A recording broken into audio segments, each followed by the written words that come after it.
Buenos días. ¿Cómo están? A ver, denle un aplauso al Señor, aquel que esté contento esta mañana.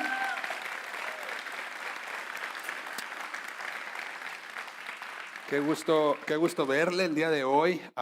Mi nombre es Adrián. Si usted es su primera vez que nos visita, soy uno de los pastores aquí en la iglesia Houston Northwest. Nada nos da más gusto que el día de hoy usted haya decidido acompañarnos. Damos gloria a Dios por eso. Espero que usted esté sintiéndose en casa. Usted es más que bienvenido acá. Y bueno, yo creo que no escogió mejor día para visitarnos, si usted nos está visitando, porque el día de hoy comenzamos una nueva serie, ¿verdad? Vamos a estar en una serie por las próximas 8 semanas, todo julio, en el libro de los Salmos. Estamos muy contentos, muy emocionados, ¿verdad? De esta serie. Así es que si usted no tiene una iglesia, no tiene un lugar donde usted se congregue, usted es más que bienvenido. Nada, nos daríamos gusto que usted comenzara, ¿verdad?, a reunirse con nosotros, y yo creo que el Señor va a hablar a su vida. Amén. Esa es nuestra oración. Antes de entrar a la palabra, yo tengo solamente un anuncio rapidito. El día de ayer, cada primer sábado del mes, nos reunimos aquí en el santuario para lo que le llamamos un sábado unidos en oración. Es un momento para orar juntos como iglesia. Creemos que lógicamente cada uno de nosotros tenemos que orar, ¿verdad?, al Señor en nuestro tiempo, nuestro devocional con Dios. Pero también es hermoso y es bueno, ¿verdad?, juntos orar al Señor. Si es que cada primer sábado del mes, 8:30 de la mañana, estamos cada primer sábado aquí en este santuario. El día de ayer nos reunimos y lo que hicimos fue repartimos unos folletos, ¿verdad?, de oración con 4 puntos específicos para orar en este momento. Fue lo que hicimos el día de ayer.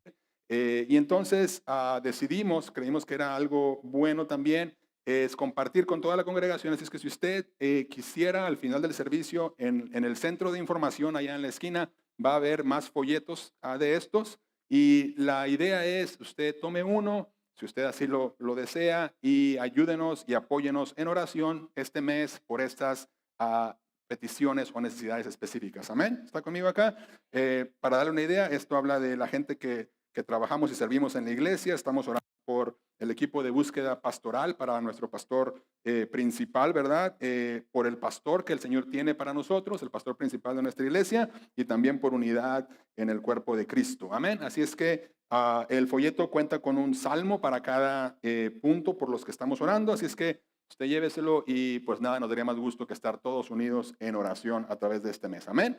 Y también lo invito, si usted nunca lo ha hecho, si usted tiene oportunidad, acompáñenos cada sábado, primer sábado del mes, 8:30 de la mañana, aquí en el santuario. Amén.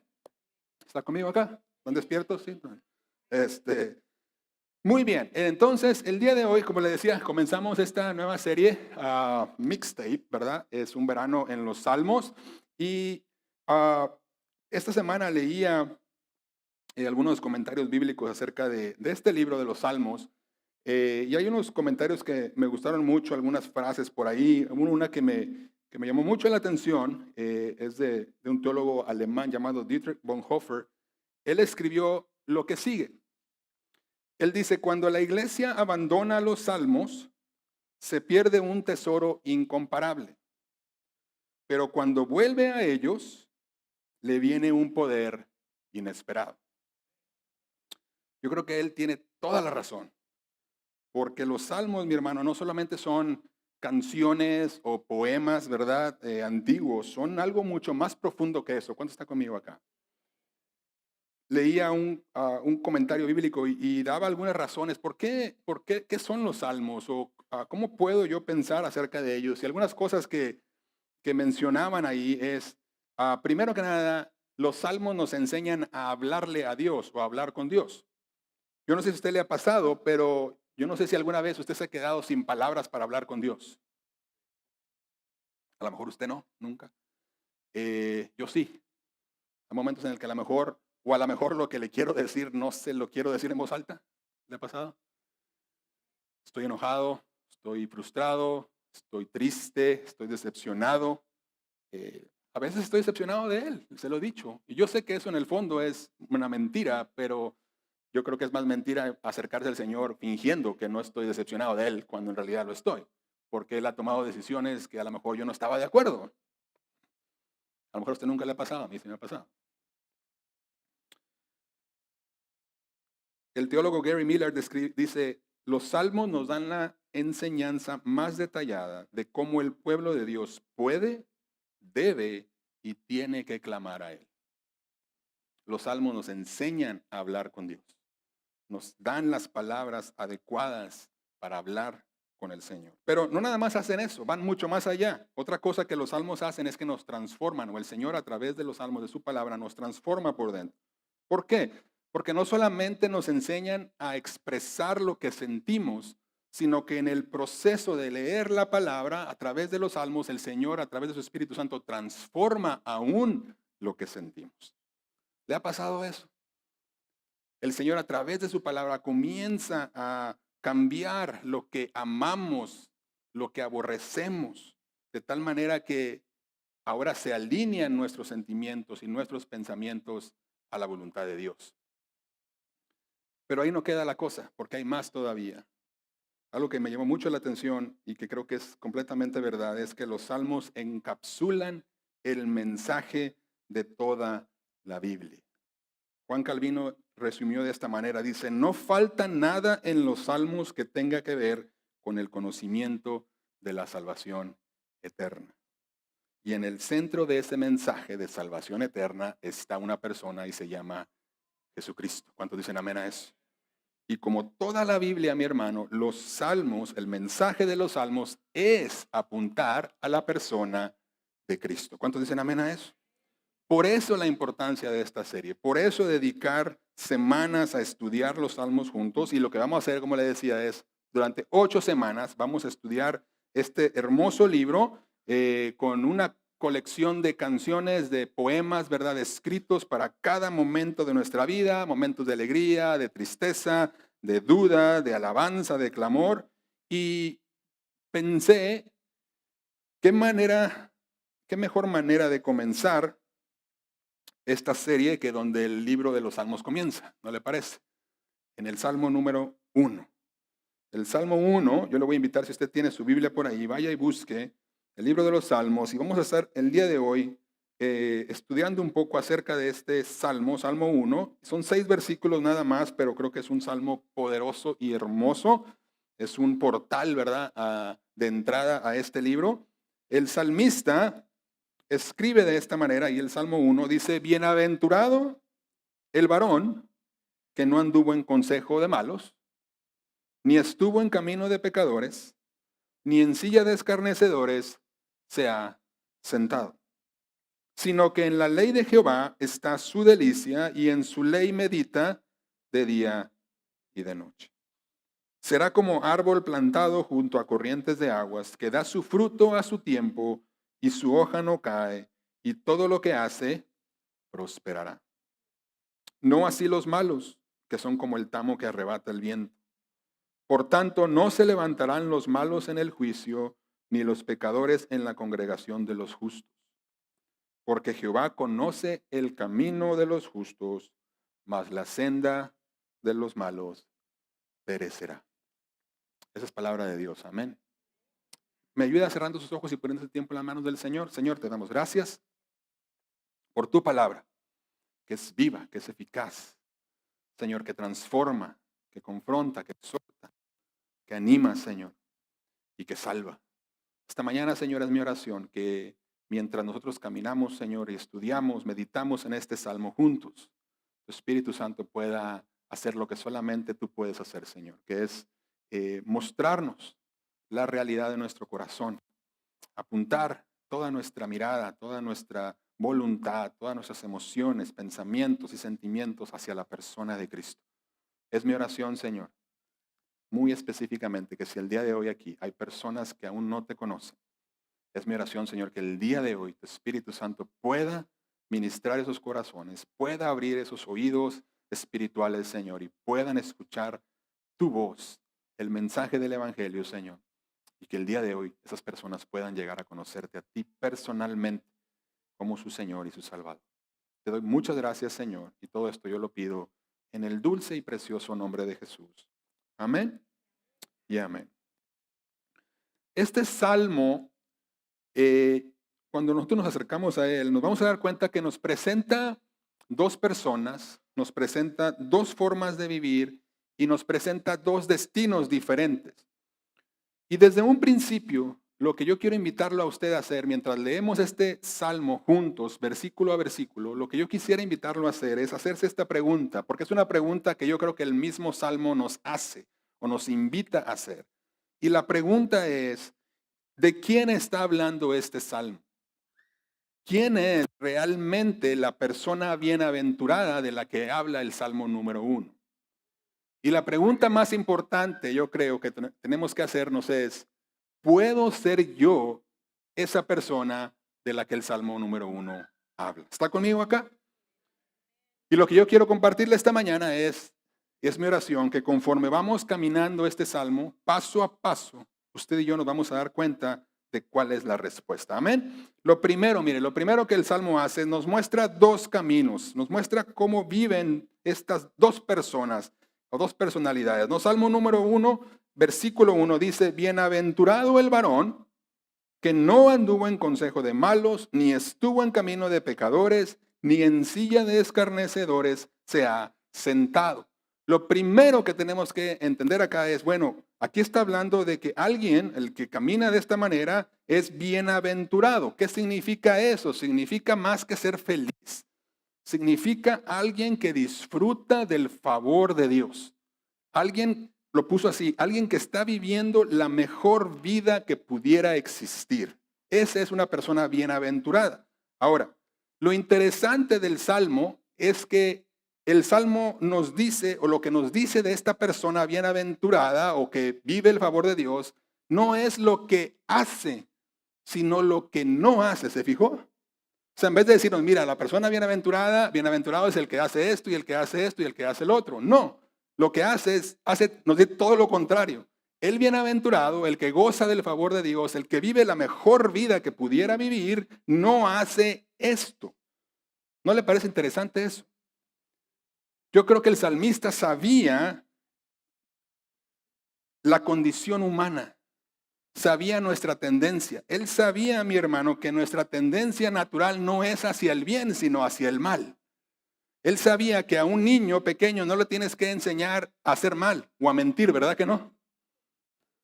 No le tienes que enseñar a ningún niño a echar mentiras. ¿Verdad que no? Solitos, ¿verdad que sí? O sea, lo que uno tiene que hacer es enseñarles lo contrario. Entonces, el salmista nos dice, mira, el bienaventurado lo que no hace es que no anda, no camina en el consejo de los malos. Es decir, no escucha el consejo, no deja que su manera de pensar, la manera de pensar del mundo, de los impíos, de los que no están en Cristo, moldee su manera de pensar. Entonces, no anda, no camina en el consejo de los malos, no se detiene en el camino de los pecadores. O sea, cuando él habla de estar, de estuvo, esa palabra habla, escucha esto es muy hermoso. Es una persona que elige quedarse en un lugar porque ahí se siente a gusto. O sea que un bienaventurado lo que no hace es, no se detiene porque no se siente a gusto en la vida o el estilo de vida de los impíos. Una persona bienaventurada, una persona que está gozando del favor de Dios, que vive la vida que el Señor nos está llamando a vivir, no adopta porque no se siente a gusto un estilo de vida de pecado. Y lo que no hace tampoco es que no se sienta, se fijó, viene de andar, de estar y ahora sentarse, no se sienta en la silla de los escarnecedores, es decir, no adopta la identidad de pecado. O sea, el salmista nos está mostrando una degradación gradual, poco a poco. Nadie cae, mi hermano, de un golpe. Caemos poco a poco, sin darnos cuenta. Primero, comienzo en la manera que pienso. Empiezo a dejar que esas ideas del mundo empiecen a entrar a mí, que me empiecen a afectar, empiezo a moldar, a tomar esa forma de pensar. Después lo que empiezo a hacer es que adopto un estilo de vida de pecado porque ahí me empiezo a sentir a gusto poco a poco y sin darme cuenta.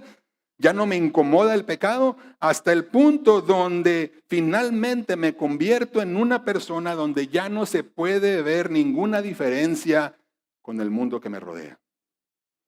Comienzan mis pensamientos, empiezo a adoptar esa manera de pensar del mundo, empiezo a permitir que eso empiece a afectar mi manera de pensar, mis pensamientos, me empiezo a sentir a gusto en el pecado hasta el punto donde llego a sentarme, donde llego a adoptar un estilo de vida, donde llego a adoptar una identidad de pecado sin darme cuenta. La pregunta ahora, ¿y cómo evitamos eso? Y lo más natural hubiera sido que el salmista dijera, mira, te voy a dar una lista de cosas por hacer. Para evitar caer en la influencia del mal en tu vida, haz esto y después haces esto y después haces esto y después haces esto. ¿Verdad que sí? Hubiera sido lo más natural. Pero el Salmo no hace eso. No sé si se fijó. El Salmo lo que hace, en vez de darme una lista de cosas por hacer, nos dice que lo que describe o identifica a la persona bienaventurada no es lo que hace, sino lo que ama. Versículo 2. Esta persona no camina, no anda, no se sienta, sino que en la ley de Jehová está su delicia, y en su ley medita de día y de noche. Su deseo más profundo, no lo que hace, ¿se fijó? Su deseo más profundo, el deseo, lo que alimenta su corazón es la palabra de Dios. No solo las promesas de la palabra de Dios. ¿Se fijó? No dice, él se deleita en las promesas que encontró en la Biblia, porque muchos de nosotros leemos la Biblia porque creemos que nos conviene leer la Biblia porque hay promesas en la Biblia. Entonces lo que hago es, voy a la palabra, voy a la ley del Señor a buscar promesas para mi vida que apliquen a este momento de mi vida. ¿Se fija? Probablemente usted nunca ha hecho eso, ¿verdad? Eso pasa en otras iglesias, aquí no. Lo que el salmista está diciendo es, mira, esta persona, la persona que camina en el favor de Dios, que está viviendo la vida que Dios nos llama a vivir, se deleita no solamente en las promesas, sino en toda la ley. ¿Por qué? Porque sabe que la ley de Jehová es perfecta, porque sabe que los mandamientos de Jehová son rectos, porque sabe que los preceptos de Jehová son puros, porque sabe que los juicios del Señor son verdad, dice el Salmo 19. Yo sé que lo que el Señor me llama a hacer es lo mejor para mí. Yo sé que el camino que Él ha dirigido para mí es lo mejor para mí, aunque yo no piense igual de esa manera o que al principio no lo entienda, yo puedo confiar que todos sus preceptos, sus juicios son justos, son buenos. Y por eso esta persona se deleita en la ley del Señor. Aquí está el punto, mi hermano. La santidad no comienza con esfuerzo. ¿Ok? No comienza con esfuerzo, comienza con deleite. Como que aquí nadie está sufriendo de religiosidad. Como que en esta iglesia nadie siente que en algún momento dado ha caminado con una carga de tener que desempeñarse para ser un cristiano. Como que no me da la impresión que ninguno de nosotros hemos entendido en algún momento, no hemos sentido como que necesito hacer más y más y más para poder deleitarme en el Señor.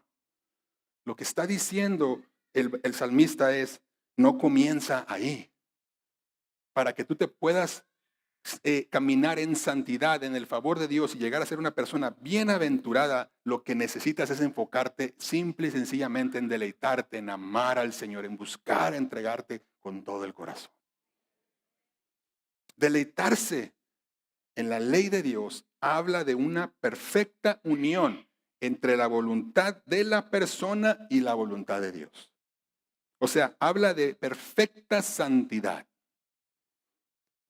La pregunta incómoda el día de hoy es, ¿quién de nosotros puede decir honestamente qué es el deleite más profundo? No su intención o no su deseo de querer que ese sea. No, su deleite más profundo es la ley de Dios. ¿Quién pudiera decir, yo? No hay nada en esta vida, no hay nada en este mundo, no hay nada que me deleite más que la ley de Dios.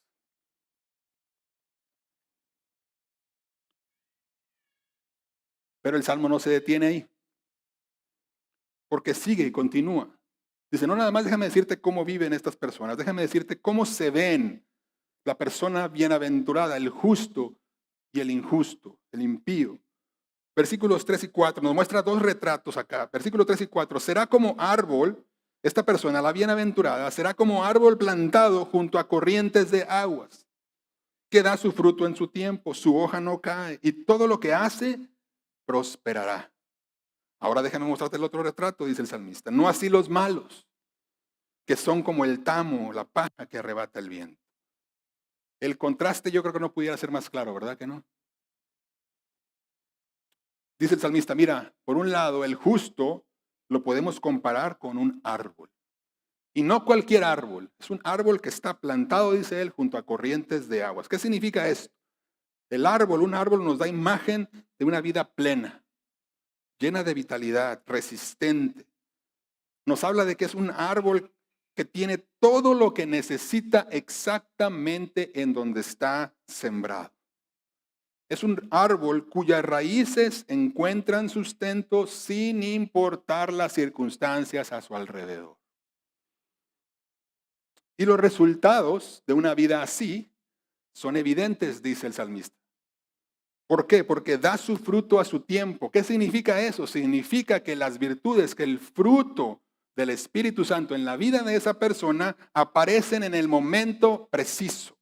Cuando tengo que ser paciente con alguien, en ese momento sale el fruto de la paciencia.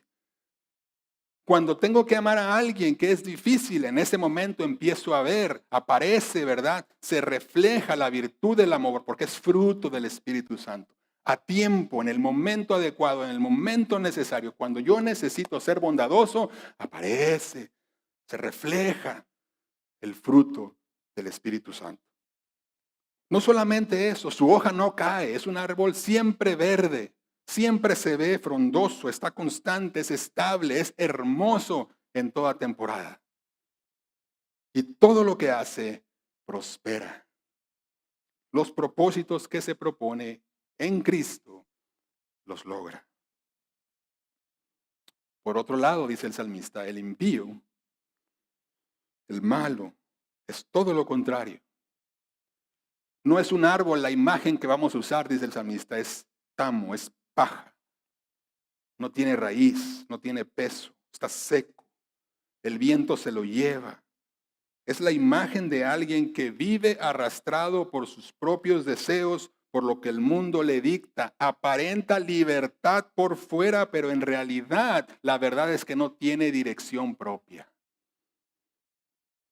Dos imágenes, dos vidas completamente distintas. Y la pregunta, una vez más, que nos vamos haciendo es, ¿cuál de los dos retratos me describe mejor? Yo quisiera decir que el árbol, pero si somos honestos, yo creo que hay momentos en que somos más como la paja, ¿no le parece? Inestables. Andamos buscando sustento en lugares que no nos pueden dar sustento. Finalmente, el Salmo nos lleva a la pregunta más importante. ¿Y cuál es el destino de estos dos personajes? ¿A dónde van? Versículos 5 y 6. Por tanto, por todo lo que dijimos anteriormente, dice el salmista, no se levantarán los malos en el juicio, ni los pecadores en la congregación de los justos. No van a ser parte de la congregación, del pueblo, de los hijos, de la familia de Dios. Porque Jehová conoce el camino de los justos, mas la senda de los malos perecerá. Por tanto, basado en todo lo que dijimos, todo eso nos lleva hasta este punto. La paja, la persona, el impío, el injusto, es arrastrada por el viento. No va a poder resistir, mi hermano, cuando llegue el momento del juicio. Lo que parecía libertad, vivir sin raíces, siguiendo mis propios deseos, resulta, dice el salmista, ser la forma de vida más frágil e inestable que tú y yo pudiéramos vivir. Los impíos creen que tienen el control, creen que están ganando, pero la realidad es que están construyendo en arena y el juicio de Dios lo va a revelar todo en su momento. Y ese juicio no es una metáfora. Ese juicio es una realidad que la palabra habla. Porque va a haber un día en el que cada uno de nosotros tendremos que comparecer delante del trono del Señor. Un día, mi hermano. Ya sea para recibir nuestra recompensa o ya sea para recibir nuestro castigo eterno. Y eso no lo digo yo, lo dice la palabra. El apóstol Pablo lo dice con mucha claridad y lo proclamó en el capítulo 17 de los Hechos, versículos 31. Dios ha establecido un día, escucha esto, en el cual juzgará al mundo con justicia por medio de un hombre a quien él ha designado, habiendo presentado pruebas. ¿Quién es este hombre? Presentó pruebas él a todos los hombres cuando lo resucitó de entre los muertos. Y el único que yo sé que ha resucitado para jamás volver a morir se llama Jesús de Nazaret.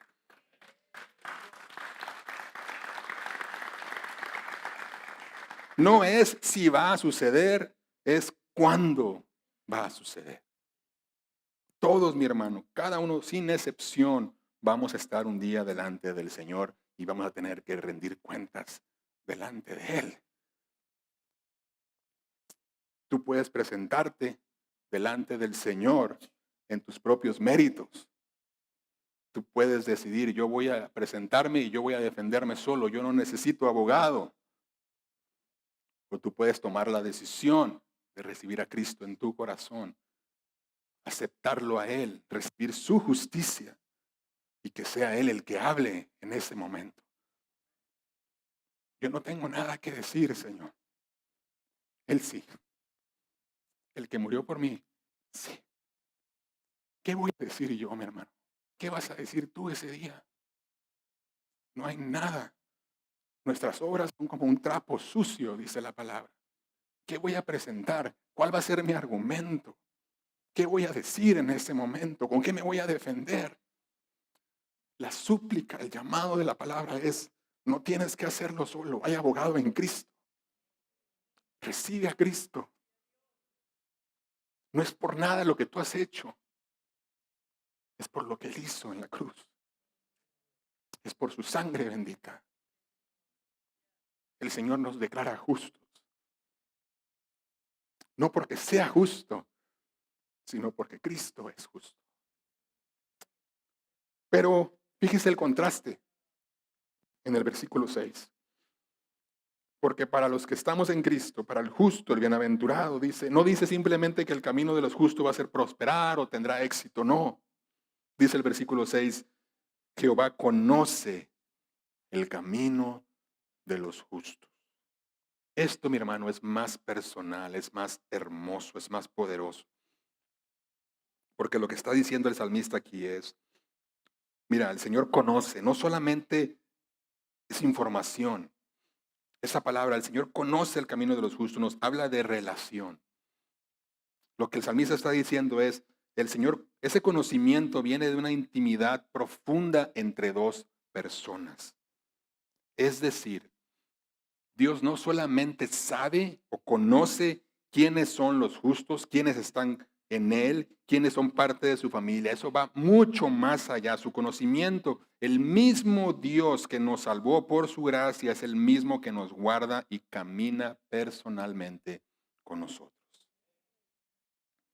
Es decir, escuche esto, el destino de los justos no es simplemente evitar el juicio. El destino de los justos es infinitamente mejor porque significa ser conocido y ser cuidado y amado por Dios mismo. Ese es el destino del justo. Esa es la invitación que la Biblia nos hace. Déjate amar, déjate conocer por Dios, deja ser guiado por Él. Y aquí llego al punto más importante de todo el Salmo porque quiero regresar, y con esto voy a concluir, quiero regresar a la pregunta inicial. La pregunta es, ¿y quién puede vivir de esta manera? ¿Quién puede decir que su deleite más profundo está en la ley de Dios? ¿Quién puede decir que es como ese árbol estable, fructífero, conectado a la fuente? ¿Quién puede decir, yo puedo resistir el juicio de Dios con plena confianza?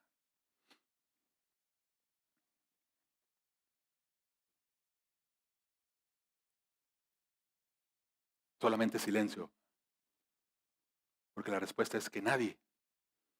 Ninguno de nosotros pudiéramos decir en nuestras propias fuerzas, yo cumplo, yo vivo de esta manera, yo soy esa persona está hablando de mí, yo soy esa persona bienaventurada, porque hago esto, porque hago lo otro. No hay nada que tú y yo pudiéramos decir en nuestras propias fuerzas que cumplimos o que este retrato está hablando de ti o de mí. El reconocer eso, mi hermano, puede resultar en varias respuestas, en varios errores. Primero, al escuchar esto, yo pudiera decir, bueno, me voy a justificar. Yo no soy tan malo. Voy a la iglesia, estoy ahí cada domingo, leo mi Biblia, hasta doy ofrenda a la iglesia, trato de hacer lo correcto. Yo me justifico, ¿se fija? El problema con eso es que nuestra propia justicia no es suficiente. Jesús mismo lo dice, Mateo 5:20, que nuestra justicia tendría que superar a la justicia de los fariseos. Y déjeme decirle que externamente los fariseos lo hacían muy bien. Muy bien. La autojusticia nunca es suficiente. El otro error en el que pudiéramos caer esta mañana es decir, bueno, voy a caer en el error del esfuerzo religioso.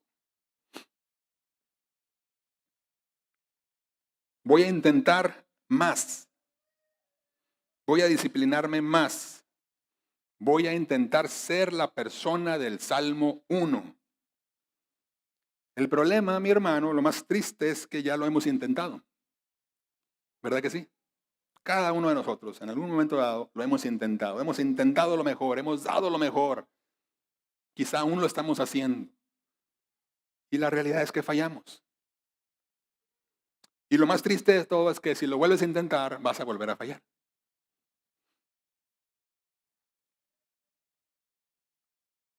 Como que hoy no está muy motivante, ¿verdad? El problema, mi hermano, no está en el esfuerzo. El problema está en el corazón. Va más allá, más profundo. Un tercer error en el que pudiéramos caer es desesperarnos, desesperanza. Reconozco que nunca voy a poder ser la persona del Salmo 1 y pues simplemente me rindo.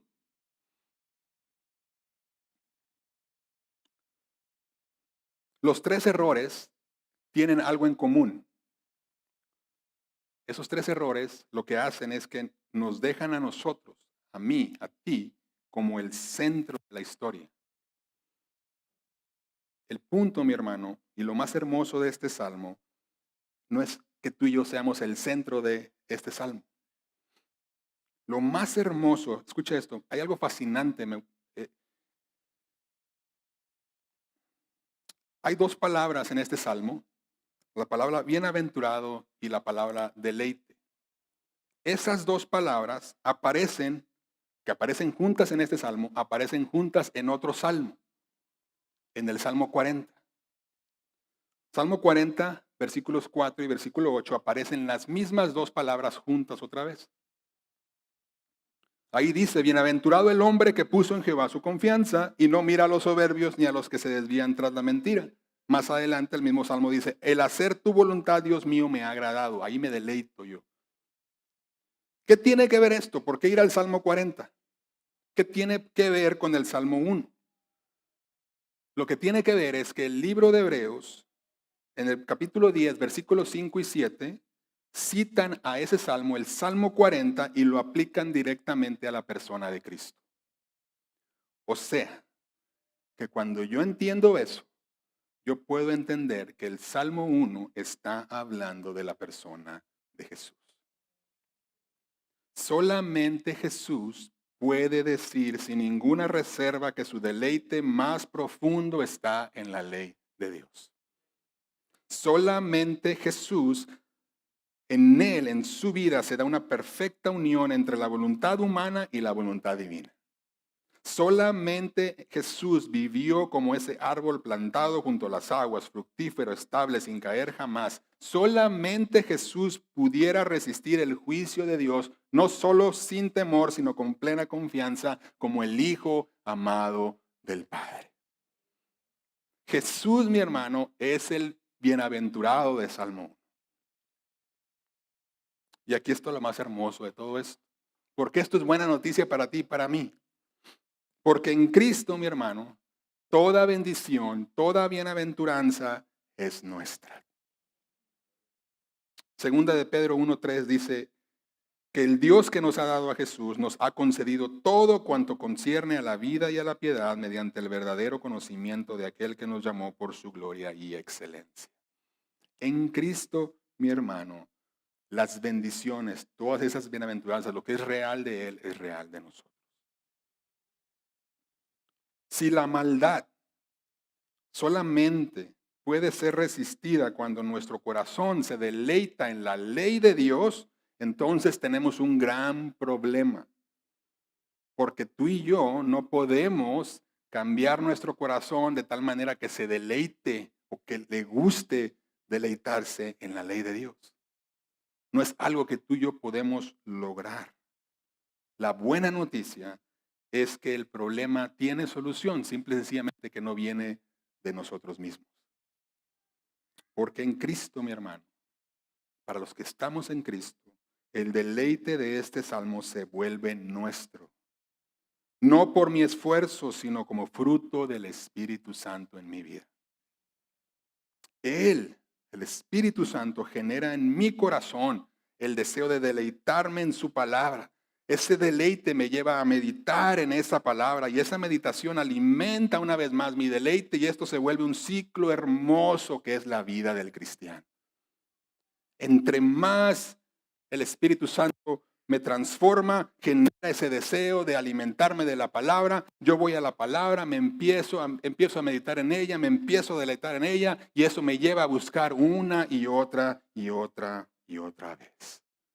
Es decir, nosotros no leemos los salmos para volverme una mejor persona. Leo los salmos porque ahí voy a encontrar a Cristo. Y es Cristo quien me va a transformar a su imagen. Y como dijo el teólogo Bonhoeffer, como empezamos, cuando volvemos a los salmos, nos viene un poder inesperado, decía él. El poder, mi hermano, no viene de los salmos en sí. El poder viene de Cristo, a quien los salmos nos apuntan. ¿Por qué no cierra sus ojos esta mañana? Padre, esta mañana te damos gracias por tu palabra. Gracias, Señor, que al acercarnos a este salmo, Señor, somos confrontados con la realidad.